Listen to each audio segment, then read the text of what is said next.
Thank you, Stephanie. Good morning and welcome everyone to DISTRIBUTECH 2025. This event on an annual basis is always a spectacular time for us to come together, share, learn from one another. I'm certainly looking forward to learning from all of you in the days ahead. But this event is also got a significant portion of what we can do together is just networking and connecting as humans. The last 200 feet of my commute, that distance from the hotel door to the registration desk, certainly was the longest portion of the commute. It took about 45 minutes for me to move from one point to the other as I ran into friends and colleagues from around the industry. And those conversations ranged from the state of the macroeconomic environment, uncertainties from trade policy and tariffs, the state of the grid and rapidly increasing demand, but also other topics like children who I thought were still in high school, but apparently are in their second or third year of college, and maybe even some stories about aging parents, but a wide range of topics that were covered in those 45 minutes. And if I had to draw one thread throughout all of those conversations, it was the increasing rate of change. Now, this really shouldn't surprise us, that the rate of change has been increasing for a long time now, and it certainly is going to continue to increase that pace. If you look at the time that it took to move from 0 to 50 million commercial users of electricity, it was maybe 50 years. The cellular phone, 15 years. Facebook, 3 years. ChatGPT, 2 months. It's really the power of data that fuels these things. The more we digitize, the more we can do, and the faster we can do it. This is Jevons paradox coming to life. Whoever would have thought that some 1860s-based economist from England would be having a moment, but he certainly is. Jevons paradox basically is the idea of when you increase the efficiency or decrease the friction of using something, demand actually increases. And we certainly can see that in the grid today. The more we digitize, the more we can do, the more problems we can solve.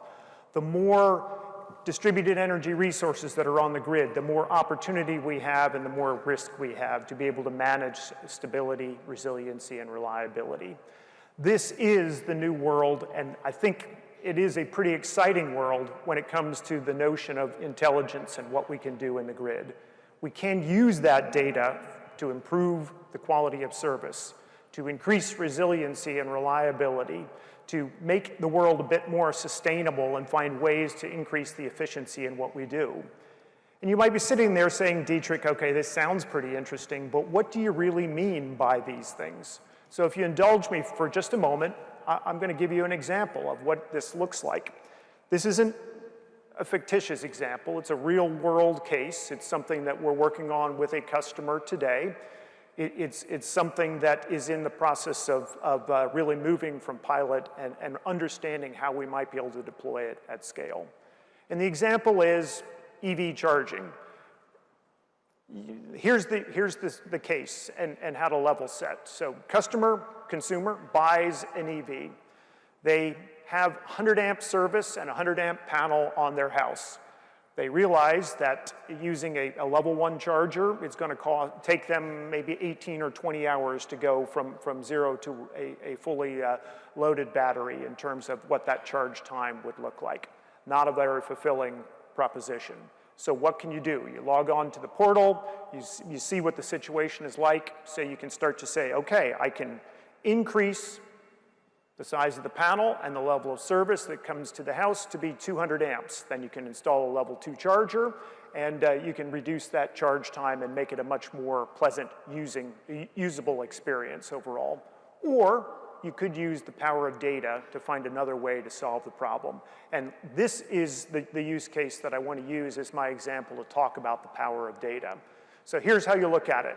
On the screen behind me, you see the user's cell phone on the left-hand side. As you pull into the garage, you see you've got 74 miles left on the battery, roughly 24% charged.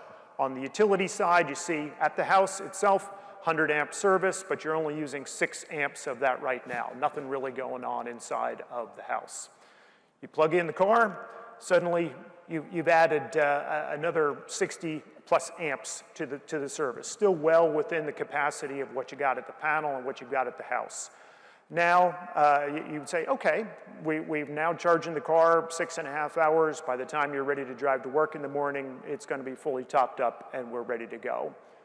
It's a hot afternoon, the air conditioning kicks on, and now we have a problem. The air conditioning kicking on at another 40 amps would exceed the capacity unless you use the power of data to be able to solve the problem. So what do? You have that endpoint on the side of the house. Talk to the level 2 charger, gear shift it down. You can comfortably fit within the 100 amp budget that you have for the house. You've increased the charge time from maybe 6.5 hours to a little more than 7.5, but still well within the time boundary of what it takes to be ready to go first thing in the morning. So far, so good, right? It's time to put the casserole in the oven and the green beans in the microwave to cook some dinner. And here you are, you got a gear shift yet again to be able to change how the product is charging. Maybe your charge time now has ballooned out, but again, what you have avoided is the $50,000 change to the panel, to the service, and maybe even billions of deferred capital investment because you didn't have to upsize the transformer in that neighborhood to the worst hour on the worst day of the year to be able to handle the peak load. But you did this with the power of data. Dinner is done, increase the charge yet again. And you're doing this without having to interact with the charger on the part of the consumer. This is all happening magically in the background from the consumer's point of view, but still maintaining that level of service from the point of view of the utility. Time to go to bed, and back to normal, the car's ready to go first thing in the morning. A very, very different way of using the data that is available to us and interacting within all of the capabilities of the grid and of that charger endpoint profile. This example that I've given you, okay, EV charging, maybe it applies well in your territory, maybe it applies even in your own garage, but this isn't the only place the power of data can be put to good use to be able to solve real-world problems. We have infrastructure challenges out there, things like growing demand, changes in the generation profile to add more renewables, distributed energy resources showing up, all of these things causing tremendous strain on the grid itself. If we can make the distribution grid 10, 15, maybe 20% more efficient, we can wring out the capacity and make the overall system much, much more cost-effective and more reliable. There are plenty of environmental challenges that are going on out there, whether we're talking about floods or fires or heat waves or cold waves. We'll even hear some stories right on this stage coming up in this program about some wildfire cases. But again, if we can use the power of data to restore power outages much faster, we can predict what weather events and power grids interaction would look like. We can find ways to use the power to create a much more resilient and reliable grid, improve that quality of service. We also have societal challenges. We can help consumers understand how they are using the services that we provide to be able to control how much their spend looks like. We can also get closer to the consumer so that we get to the point where they will allow us to interact with their assets to be able to, again, optimize the total grid solution. That only happens when we bring the power of data together with the infrastructure requirements and the societal requirements. And that level of trust between consumers is something that we can't underestimate, and we have to find a way to foster. All of these challenges absolutely can be solved using the power of the data that is in our hands today. So what does this look like? And all of the capabilities that I'm talking about really revolve around a couple of very basic concepts. If we can get visibility of what's going on out at the edge of the grid, what's happening out there? Do I have vegetation running up against lines? Do we have loose connections? Do we have safety violations or safety concerns that are going on? Do we have EVs or rooftop solar or batteries that are in people's garages and on rooftops themselves. If you have that visibility, you can now start to plan out the territory and understand what's happening, use these assets in a much more coordinated fashion, and begin to control the overall network to increase the efficiency and provide that quality of service that we all seek. When we have that visibility and control, this is what I mean by the intelligent grid. We've only really just started to scratch the surface of what we are talking about here. The power of data really can be mined and brought out using more and more technology that's available to us today. So AI at the edge is certainly where things are heading.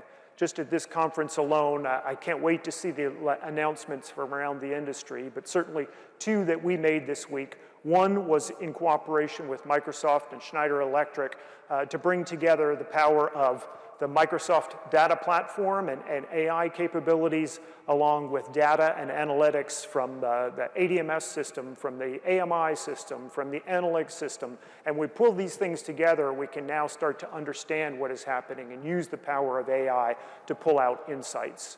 We also announced a collaboration with NVIDIA at the GTC conference last week, and again in a press release from our side, to really think about how we can use that NVIDIA AI platform to do training and inference in a utility context. The idea of really being able to have a cohesive AI solution from the edge of the network through the cloud and all points in between, and being able to integrate that is not for the faint of heart. It's going to take a village to be able to solve this problem, and certainly we want to put our stake in the ground as to how we might be able to do that. Being able to do inference at the edge of the network to understand anomalies that are going on. Every endpoint in your network sees many, many anomalies, and being able to separate the wheat from the chaff and understand what was a real safety concern, what was vegetation, what is a loose connection from something which was a capacitor bank switching. Those high-frequency events may or may not be real, but being able to understand that so you can proactively plan and improve the grid is exactly why we want to bring together the data from the cloud to the edge. This notion of the intelligent grid is what I'm trying to paint for you. This is the future that I see. It is visibility and control out at the edge of the grid. It is using data to solve real problems. It is making sure that the assets that we put in the ground are akin to the visual on the screen behind me. It is this notion of a Swiss Army knife. I may not know if I need the can opener, the screwdriver, the corkscrew. I'm just glad that I've got it in my pocket. So as we deploy assets, let's make sure that they are agile, that we can use them in multiple ways. That pace of innovation, that pace of change is increasing at an ever alarming rate.